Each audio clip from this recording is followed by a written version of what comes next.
So, Martin, I know that you said and you mentioned it on the Fulham review that you see Aronson starting. So, is there anything else you're expecting from our lineup, or how do you expect it to look? Yeah, I think it'll probably be exactly the same team who comes out. I don't think there'll be any differences. I think Aronson will start again.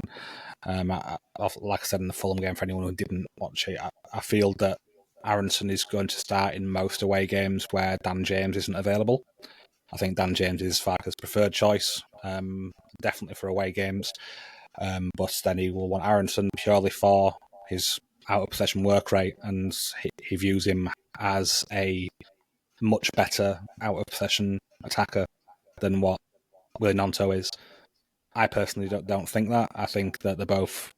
Maybe Aronson does have a bit of an edge on him, but I don't think the gap is that pronounced when you consider the gap in attacking quality between the two of them.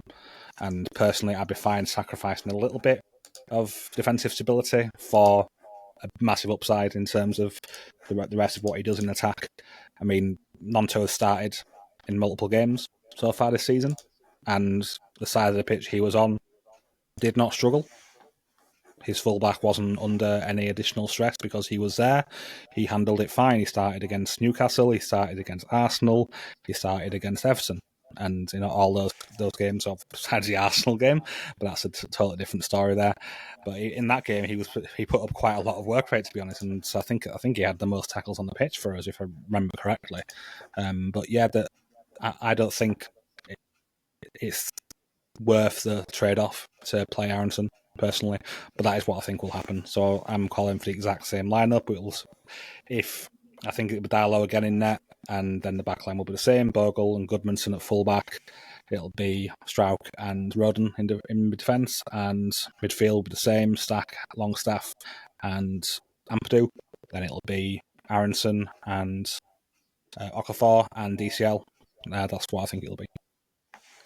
Yeah, and I think going with that midfield, I kind of debated Tanaka a little bit, but you look at their numbers for, again, looking a bit more at the stats, and kind of like their PPDA is quite low. I think it's actually, sorry, that quite high. I think it's the highest in the league potentially. And you look at then the opposite of that, so like their direct speed and their passing sequences. They're very direct. Of 10 plus passes, so sequences with 10 plus passes, they've got 17, where the next one is 21, which is Burnley, Brentford 23, all teams that we know for being direct, and Everton 24. We're on 39. We've got 39 of those 10 plus passes so far in 4 games. So it kind of shows like the difference in styles just from those. Yeah. And I think they're going to try and utilise Tolu and then Hwang off him, which would be the right thing to do. So yeah, probably having someone like Longstaff and Stack and Ampadu in there in that midfield to pick up. They're all very good at picking up second balls. Yep. I'd maybe want to see Biol just because of Tolu's size and make sure that we do win that battle. Yes. I do think Rodon and Strauch are good in those areas still, but yeah, I think Biol's just a bit better at that. And I know that we've not seen him at all this season. Really, I don't count Sheffield Wednesday game because it was a very very big anomaly in my opinion. Yeah, my only thoughts are that maybe you play Tanaka so you have that bit more of on ball and a bit more of creativity, yeah. And so that's the only change that I'm kind of there with is Tanaka for Longstaff. Yeah, that's the only one which I think will change. I think Aronson will probably play. Unfortunately, as much as I think that if we play Tanaka and Nonto, I think Tanaka, Nonto and Bogle have a really good link up on the right hand side.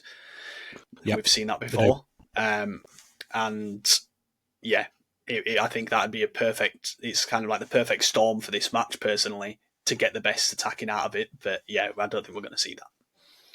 No, I don't think so either. I think it'll most likely be the same. Yeah, Tanaka, if maybe the one I could see who could come in. I'm not sure who would drop out saying that because I'm pretty certain that Fark will love all three of them for what they bring. Also depends if Tanaka's fit. Yeah, that too, yeah. We don't know what his fitness is like. He didn't even come off the bench in the last game. I think he was just there as a real emergency if we needed him. But yeah, I don't think he'll start. So based on that, I obviously said that I felt like if we did play Tanaka, Vogel and Nonto, I feel like they would cause Wolves quite a lot of problems. But I kind of said, I think that Strauch and Rodon will do okay, but I'd like to have seen Biol. But is there any players for you, Martin, who you think will maybe cause Wolves problems or might struggle against Wolves, given everything we've said? Well, one thing which I picked up from the opening game, I know it was Man City, and obviously their players are all elite, but Tijani Reinders really did a number on them by direct carries through the centre of the pitch. I realised that Stach is not on anywhere near on the quality of Tijani Reinders in that regard, but he's probably our best carrier of the ball in midfield areas. It's difficult to stop once he does get going, and I think if we can make use of that, get some more carries going in central areas, maybe even Rodon, he's very good at doing those driving runs forwards to break open their lines. I think that kind of thing could do really well against them. And I also think that Okafor in particular should have a good game here. He's got a lot of pace in his game, a lot of directness, and he'd be the main one I'd be looking at, thinking that he's going to pose a threat given the lineup we're expecting. I'm not expecting Aronson to be too much of a threat to their back line. Yeah, he's good at ball carrying, but with how big their back line is, he will struggle to get by them, in my opinion. So he could cause them some problems out of possession, though. That's maybe the one thing I would add about Aronson, that if he can get pressing Agbadu, I'm not sure what part of the pitch. I think he's a central centre back potentially. So if he can get to press him somehow, I don't think that would really work, given he's a right winger, and that would leave a lot of space on that side. But yeah, I think Aronson could cause some problems out of possession. But in regards to when we have the ball, I think it will be Okafor who's the biggest threat for us, and hopefully he can draw some players towards him, a couple of them, and then we can create space elsewhere. So that's it for me. How about you? No, I think you've kind of touched everything that I would have. DCL is probably going to have an important game against their defenders. Yeah. And that's about it. I don't know whether I can say that he's going to struggle or going to thrive, but it's at least going to be a game where he's important to the way that we probably try and play. Because I don't think we're going to deviate too much from Fulham. I don't know about... Do you see us deviating from Fulham in or out of possession? I think that could be dictated by the way Wolves set up. I don't think they will be as progressive with the way they play and want to keep hold of the ball like Fulham did. Fulham definitely had spells where they were more patient with the ball. So I think that would probably be the only difference. So it's not something that we'll do differently, but more be what we're forced to do in response to what Wolves are going to try to do, and they will definitely try to soak up pressure and hit us on the break, because that's what they're known for. You've mentioned their direct speed, and that is what they will look to do. So I've actually got a tactical piece coming out on the Patreon shortly. Adam should be editing it today. Hopefully it'll be out maybe later today or tomorrow. We're recording on Tuesday, so should be out tomorrow night. But that's basically talking about if Daniel Farker is too pragmatic, and it's dives into a lot about the rest defence and the rest attack of the opposition, and looking to see if we are committing bodies forward. So I won't spoil too much about it, but I think our rest defence will be important in this one to try to combat that directness in their attack when they do win the ball after we've been attacking. So that will be very important. They're very good at it, well coached in attacking quickly in transition, and I think they could potentially be better than Fulham at doing that. But we'll see how that goes and how our team does in attack. So maybe we won't need to defend many transitions and we'll be successful in attack. But we'll see that as the game goes. Sorry to interrupt. Just a quick one. If you're enjoying the video, be sure to like and subscribe to help us keep the content coming. And if you want even more, you can support us over on patreon.com/ASAW Patreon. You'll get bonus podcasts, exclusive articles, and access to our Discord community, all while helping us make more of the content you love. Thanks. Now let's get back to it. Yeah, like I said, I think you hit the nail on the head with the first thing that you said after I asked you, which was the way that Wolves set up will dictate what we do. Especially, I think if they go 2 central midfielders rather than 3, and they go with an extra attacker, that'll probably change things as well with how we approach the game. So yeah, I guess we can skip straight on to this last bit here of we've kind of discussed strengths and weaknesses.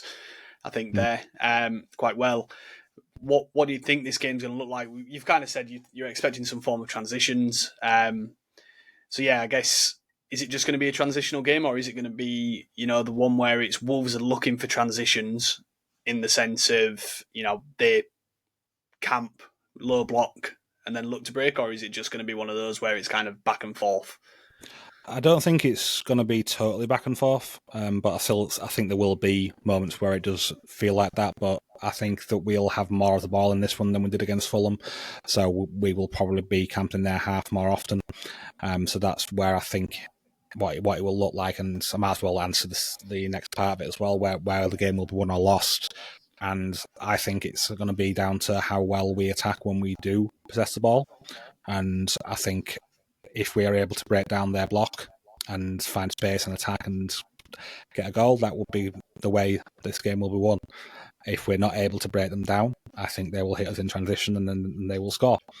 And then we could struggle to break them down from there. So essentially, I think what I'm saying is the first goal is the thing, but that will be dictated by how well we are in possession and if we do have the right answers to try to pick them apart.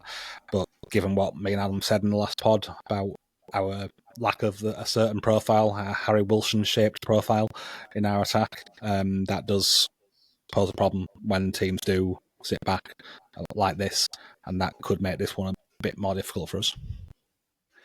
Yeah, I think going to look the same as what you've described there. I do think that it might be won or lost in how well we can get Bogle involved, maybe from that creativity side, and how we can exploit their left wing back, which will likely be Rodrigo Gomez, I think, who I don't know too much about. But yeah, they've obviously also got David Muller-Wolf, who they brought in during the summer, who could play, but it doesn't seem like he is starting at the moment.